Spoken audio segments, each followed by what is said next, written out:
요한복음 2장 11절부터입니다. 11절.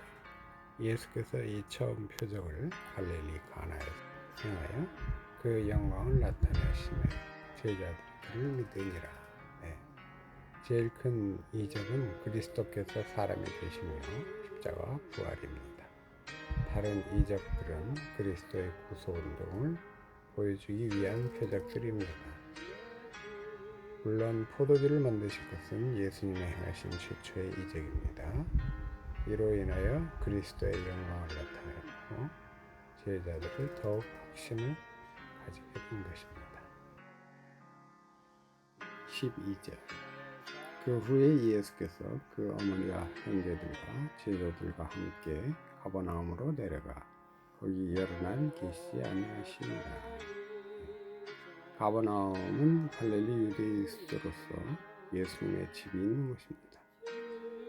예수님의 집이 나사렛에서 가버나움으로 이사를 가셨는데 마태복음 4장 13절 거기에 여러 날 계시지 않았고 곧 전도하기 위하여 떠나셨습니다.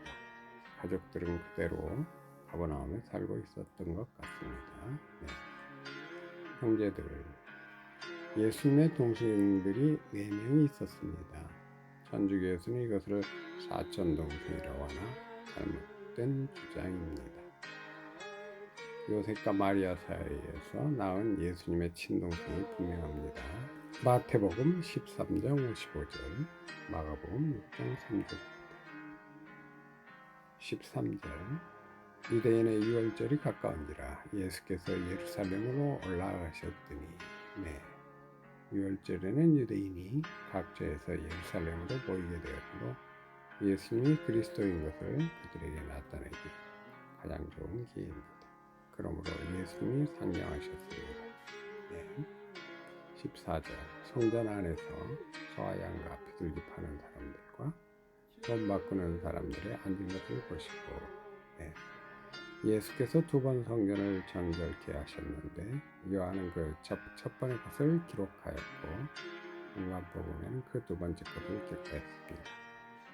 마태복음 21장 12에서 13절, 마가복음 11장 15에서 18절, 누가복음 19장 45에서 46절입니다. 소와 양과 비둘기 파는 사람들과 돈 바꾸는 사람들, 이것은 왜 성전 안에 소와 양과 비둘기를 쏟고 돈 바꾸는 자들이 있었습니까? 당시 유대교 지도자들은 하나님이 기뻐 받으시는 제사를 드리려면 소나 양이나 비둘기를 아무 것이나 바치면 안 되고 날 때부터 구별하여 기른 것들을 가져다가 성전에서 파는데 시장보다 비싼 값으로 팔았습니다.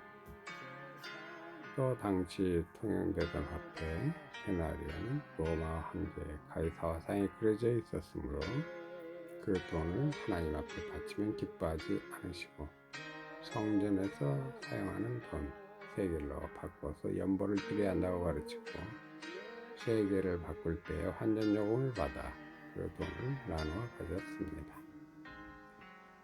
의식적으로는 하나님을 더 잘 섬기려는 것 같이 했지만 그 이면에는 유대교 지도자들이 의식주의와 교권주의에 빠져서 하나님의 말씀보다 사람의 교훈으로 사람들을 가르쳐서 이사야 29장 13절입니다. 이익을 보려는 탐욕이 가득했습니다. 성경은 하나님께 제사 드릴 때 자기가 기르는 것 가운데 흠없는 것을 바치라고 하였으며 시장에서 사다가 드려도 된다고 했습니다. 신명기 14장 24에서 26절입니다. 소나 양을 하나님께 11조로 바칠 때에도 막대기를 놓고 그 양을 한 마리씩 넘어가게 하여 10번째 넘어가는 것을 바치고 그것을 다른 것으로 바꾸면 안 된다고 했습니다. 페이지 27장 32에서 33절입니다. 그런데 성전에서 소와 양을 매매하고 돈을 바꾸는 일을 한 것은 유대교가 성경을 떠나서 교권주의로 기울어진 증거입니다. 또 한 걸음 더 나아가서 물질적인 이익을 취하려고 탐욕주의로 나간 친구입니다. 그들은 돈을 위해서 종교의식을 거행하였고 돈밖에 모르는 자들이었습니다. 이가서 3장 10에서 11절. 종교가 타락되면 탐욕으로 기울어지는 것은 어느 때나 마찬가지입니다. 마태복음 23장 16에서 21절, 25절입니다. 15에서 16절. 노끈으로 채찍을 만드사 양이나 소를 다 성경에 써대어 엎으시고 돈 바꾸는 사람들의 돈을 쏟으시며 상을 엎으시고 그들이 파는 사람들에게 이르시되 이것을 여기서 가져가라. 내 아버지의 집으로 장사하는 집을 만들지 말라 하시니. 예수님은 심판자이시므로 심판자의 위치에서 채찍을 만들어 양이나 소를 다 떼어 쫓고 돈 바꾸는 사람들의 돈을 쏟고 상을 뒤집어 엎은 것입니다. 그리고 내 아버지의 집으로 장사하는 집을 만들지 말라고 책망하셨습니다. 마태복음 21장 13절에는 강도의 구례를 만드는 도다라고 하셨습니다. 하나님은 성전, 내 집을 만민에 기도하는 집이라고 하셨습니다. 이사야 56장 7절입니다.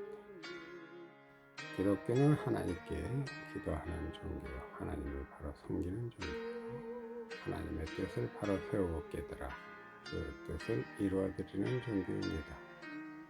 그런데 종교 지도자들이 물질을 따라간다는 것은 교회를 강도의 분열로 만드는 것입니다. 말세를 당한 오늘날에도 이러한 지도자가 많이 있습니다.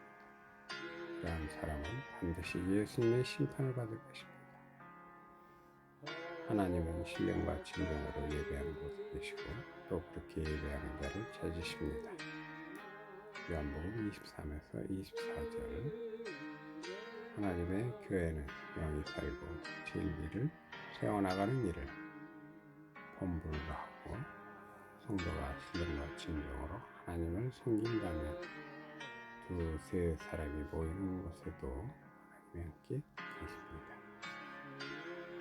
마태복음 15장 8절에 이 백성 일부로는 나를 존경하되 마음은 내게서 멀도다. 사람의 계명으로 교훈을 삼아 가르치니 나를 헛되이 경배하는도다 라고 하였습니다. 하나님의 교회가 하나님의 말씀대로 진리를 세워나가는 일은 하지 않고 예배당을 지나치게 크게 짓고 사치스럽게 그리고 굉장한 의식으로 예배드려야 하나님을 잘 섬기는 줄로 아는 것은 사람의 계명으로 교훈을 삼아 하나님을 헛되이 섬기는 것이 됩니다. 오늘날 교회들이 외부적이고 의식적인 면에만 치우치고 신령과 진정으로 예배드리는 영적 생명운동은 하지 않습니다. 교회들이 양적 부흥에만 치우쳐 교회 모으는데 수단과 방법을 가리지 않고 교회 건물만 크고 화려하게 짓는 것은 잎사귀만 무성한 무화과 나무와 같은 것입니다. 이렇게 되면 유대 종교를 심판하신 주님의 심판이 곧 임하게 될 것입니다. 교역자가 돈을 위하여 하나님의 일을 하고 돈을 받고 축복 기도를 해준다면 예수님의 심판을 면할 길이 없습니다. 우리는 하나님의 말씀대로 가르치고 말씀대로 하나님을 섬기고 항상 말씀대로 걸어나가는 시간을 해야겠습니다. 말씀에서 날마다 예수님을 발견하며 그리스도 신령한 세계에 좀 더 깊이 들어가 영이 사는 자리에 나가야 합니다.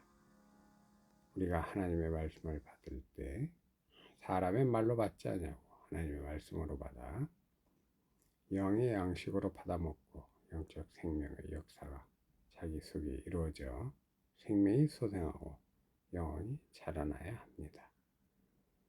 이렇게 변화의 역사가 일어나는 성도가 교회 안에 많아진다고 하면 교회가 소금의 직분을 잘하게 될 것입니다.